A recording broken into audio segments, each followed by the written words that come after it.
үзүүлж байна, үйлчлэгээнийх нь цар хүрээ юу ах вэ, төрөл зүйл анги нь юу ах вэ гэдгийг бол нэлээд их одоо нухацтай сайн танилцах ийм хэрэгтэй.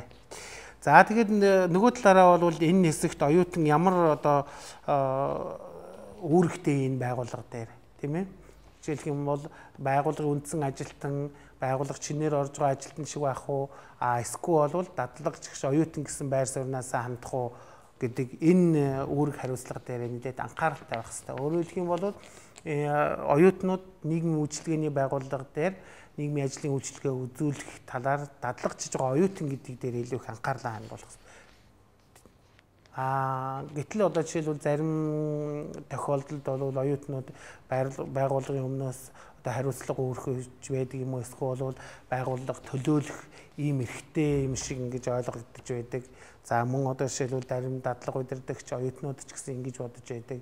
Энэ бол нэлээд буруу ойлголтоо. Тэгээд дадлагч оюутан болвол зөвхөн тэн дээр суралцах хичээл дээрсэн оюутан болохоос биш байгууллагын өмнөөс ямар нэгэн байдлаар хариуцлага хүлээх, байгууллагыг төлөөлөх эрхгүй гэдгийг бол сайн анхаарах хэрэгтэй. За тэгээд энэ үе шатанд бол эхний үе шатанд гүйцэтгэхний гол үүрэг гол одоо чухал зүйл нь юу байх вэ гэвэл суралцах төлөвлөгөөгөө гаргах хэрэгтэй. Тэгээд суралцах төлөвлөгөөний талаар бол бид нар дараагийн хичээлүүд дээр нэлээд тодорхой үзнэ. Тэгэхээр суралцах төлөвлөгөө бол таны энэ байгууллага дээр байх үйл ажиллагаагаа явуулах энэ бүх үйл ажиллагааг ч л одоо чиглүүлж өгөх үндсэн гол баримт бичиг гэдгийг бид нар санах хэрэгтэй. За ингээ хоёр дахь сургалтынхаа одоо хоёр дахь үе шат руу нөрье. За тэгээ энэ үе шат бол сургалтын хэрэгцээг тодорхойлох буюу төлөвлөх юм үе шат байна. За ингээд нэгдүгээрт бид нар сургууль байгууллагатайгаа хамтран ажиллах хүрээ харилцаагаа тодорхойлох хэрэгтэй. Өөрөөр хэлэх юм бол сургууль байгууллага хоёр хэрхэн яаж хамтарч ажилладаг. Тиймээ жишээлх юм бол зарим одоо байгууллага нийгмийн үйлчилгээний байгууллага нийгмийн ажлын сургуулиудын хооронд бол нэлээд олон жилийн хугацаанд тогтвортой хамтарч ажилласан ийм туршлагууд байдаг. Гэтэл зарим байгууллага болон сургууль хоёрын хооронд бол харилцаа шинэхэн одоо зарим тохиолдолд оюутнууд анхудаа дадлагт гарч байгаа байгууллага ч анхныхаа оюутнуудыг хүлээж авч байгаа ийм тохиолдлууд байдаг. Тэгээ энэ тохиолдолд бол бас хамтран ажиллах тэр харилцаа холбоо хүрээгээ их нарийн тодорхойлох явдлын дадлагыг үр дүнтэй болгоход хэрэгтэй байдаг. За дараагаар нь оюутныхаа хувьд практик тэр мэдлэг чадварт суралцах хэрэгцээг нь тодорхойлох хэрэгтэй. Оюут юу сурах гэж очиж байгаа юм, юу мэдэх гэж очиж байгаа юм, тийм ээ?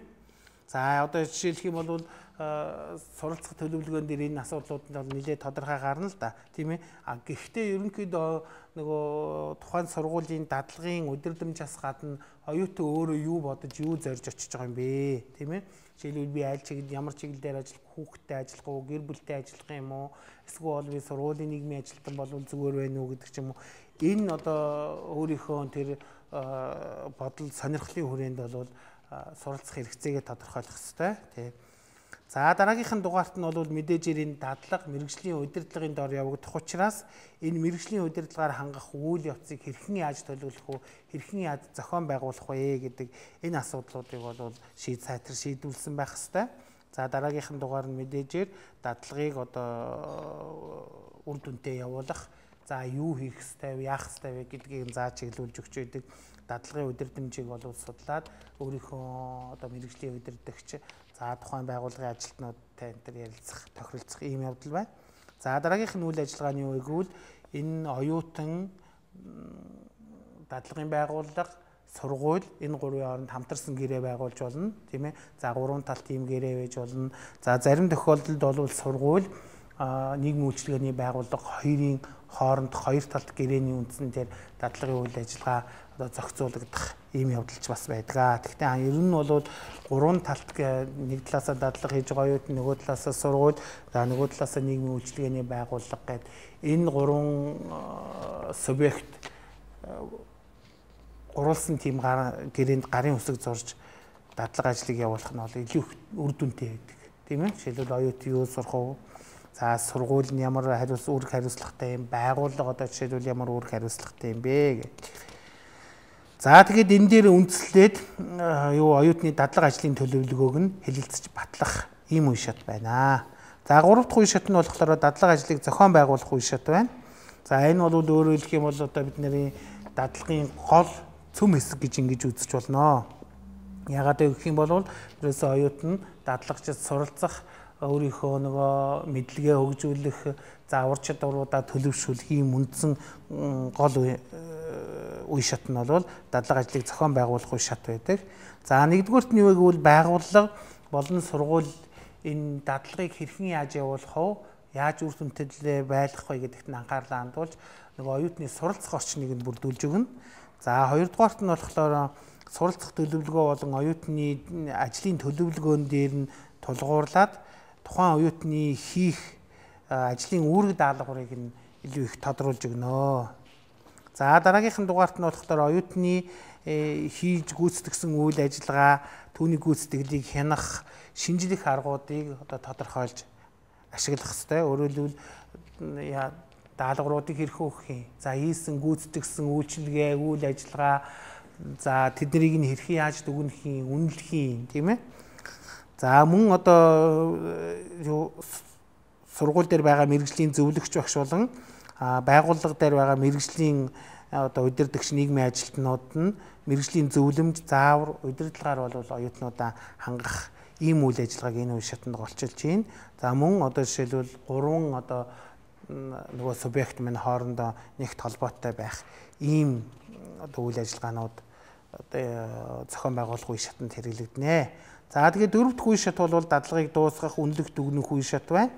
За энэ дотор бол тухайн дадлагаа одоо дуусгах, за жишээлбэл дадлагаа дуусгах гэхэлэр ихэнх оюутнуудын хувьд би 6-7 хоногийнхаа ч юм уу 8-7 хоногийнхаа дадлагыг хийчихсэн ингээд яваад өгөх ийм тохиолдол байдаг. Гэтэл тийм биш. Өөрөөр хэлбэл нийгмийн ажлын үйлчлэгээ үзүүлж байгаа учраас тодорхой үйлчлүүлэгчийнхаа одоо кейсийг хаах, хэрвээ тэр одоо кейс нь хаагдах боломжгүй үргэлжлэх шаардлагатай байх юм бол тэрнийг өөр ажилтнанд одоо шилжүүлэх, өөрийнхөө дадлагын удирдагч багштай энэ талаараа тайлбарлах, тайлагнах, тийм ээ, үр дүнг нь тооцох ийм үйл ажиллагааг явуулна.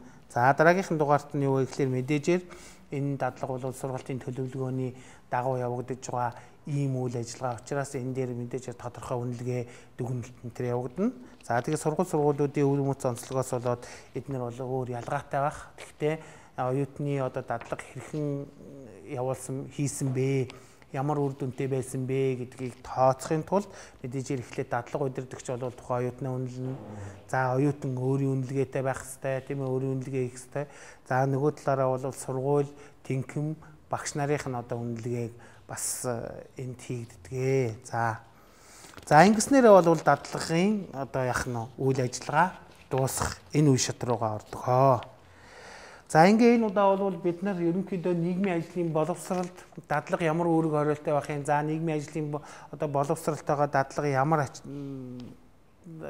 маягаар одоо холбогдож уялддیں۔ За дадлагын одоо тодорхой ямар үе шатууд байх вэ? За дадлагжих үйл явц нь ямар одоо зарчмаар явагдах вэ? Энэ талаар бид нэр ярилцлаа. За тэгээд энэ хичээлтэй холбогдуулаад бид нар бол нэг даалгаврыг өгье.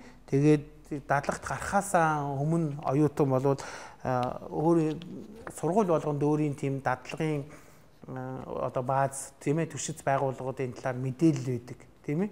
Тэгэхээр за мөн одоо жишээлх юм бол өөр бусад одоо бас байгууллагуудаас гаргасан янз бүрийн лавлгаа, тийм ээ, энэ номнуудаас тэр байгууллагын дадлага хийж болох байгууллагуудын талаар мэдээлэлтэй танилцах хэрэгтэй, тийм ээ. Энэ даалгавар байх нь байна. За тэгээд ялангуяа өөрийн сургуулийн дадлагыг хийгддэг, дадлагыг оюутнуудыг авдаг тэр байгууллагуудын талаар мэдээлэлтэй танилцаад ерөнхийдөө аль чиглэлээр дадлагт гарч болох вэ гэдэг энэ талаар бол одоо товч бэлтгэл хийх ийм даалгаврыг өгч байна. За ингээд дуусгах шүү дээ.